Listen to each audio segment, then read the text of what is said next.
Metals Daily News brought to you by Metals Update, the driving force behind your business. I am Neha Kamble from the Mumbai office on 4th of August 2017.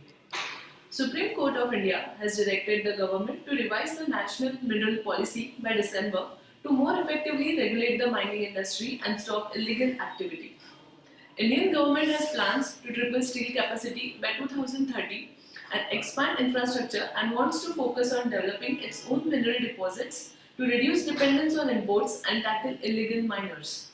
The court said that the national mineral policy is almost a decade old and a variety of changes have taken place since then, including the advent of rapacious mining in several parts of the country. In coal, Coal India Limited is likely to offer about 138 million tons of coal in various e-auctions in the current fiscal, according to Miners e-auction calendar. The e-auction schemes include spot, special forward for power, and exclusive for non-power sector.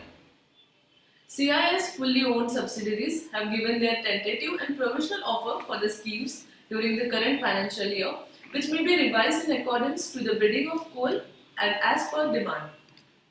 Of the total tentative amount, South Eastern Coalfields Limited of SECL would likely offer 30 million tons, while Central Coalfield Limited or CCL plans to offer around 46 million tons. Western Coalfield Limited or WCL is expected to offer around 19.54 million tons, while Mahanadi Coalfields Limited or MCL and Northern Coalfield Limited NCL will offer about 16.77 and 12.75 million tons respectively. Bharat Coking Coal Limited and Eastern Coalfields Limited are expected to offer around 6.36 million tons and 7.3 million tons respectively. In steel, Pakistan Federal Board of Revenue on Thursday notified special rules for adjustment of tax paid on imports of remeltable iron and steel scrap. The order would allow steel smelters the adjustment of sales taxes paid at import stage. Media reported that, as per procedures, the adjustment will be allowed to those steel melting units which are paying sales tax through their electricity bills.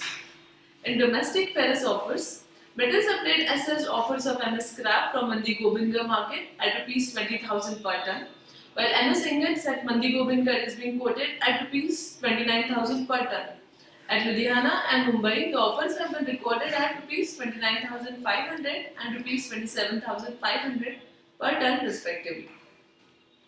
In domestic non-ferrous offers, Metals Update assessed spot offers of aluminium ingot from Delhi market at Rs 137 per kg.